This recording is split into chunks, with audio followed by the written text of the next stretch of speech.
ಇವತ್ತು ನಾನು fruit salad recipe ತೋರಿಸ್ತಾ ಇದ್ದೀನಿ. ಮೊದಲಿಗೆ 1 ಲೀಟರ್ ಹಾಲು ತೊಗೊಂಡಿದ್ದೀನಿ. ನಮಗೆ ರುಚಿಗೆ ತಕ್ಕಷ್ಟು ನಾವು ಇದರಲ್ಲಿ ಸಕ್ಕರೆ ಆ್ಯಡ್ ಮಾಡ್ಕೋಬೇಕು. 3 ಟೇಬಲ್ ಸ್ಪೂನ್ ಕಸ್ಟರ್ಡ್ ಪೌಡರ್ ಹಾಕಿದ್ದೇನೆ.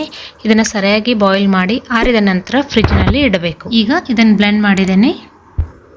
ಫ್ರೆಂಡ್ಸ್, ಈಗ ಕಸ್ಟರ್ಡ್ ಮಿಲ್ಕನ್ನು ಒಂದು ಬೌಲಿಗೆ ಹಾಕೋತಾ ಇದ್ದೀನಿ.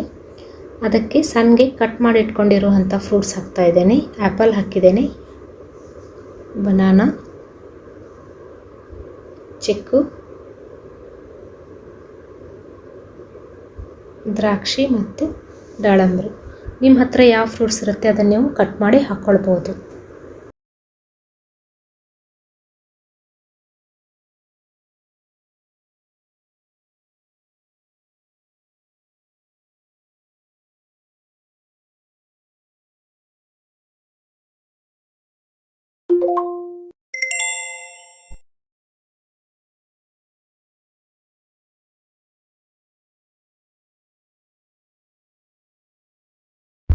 ಫ್ರೆಂಡ್ಸ್, ನಾನೀಗ ಇದರಲ್ಲಿ ಬಟರ್ ಸ್ಕಾಚ್ ಐಸ್ ಕ್ರೀಮ್ ಹಾಕ್ತಾ ಇದ್ದೀನಿ.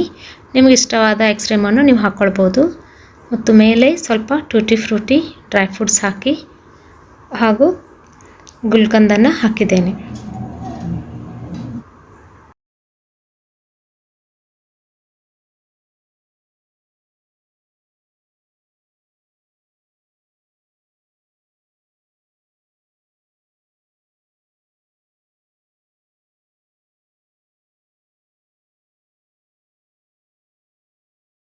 ಫ್ರೆಂಡ್ಸ್, ಈಗ ಫ್ರೂಟ್ ಸಲಾಡ್ ರೆಡಿಯಾಗಿದೆ. ನೀವು ಟ್ರೈ ಮಾಡಿ ನೋಡಿ.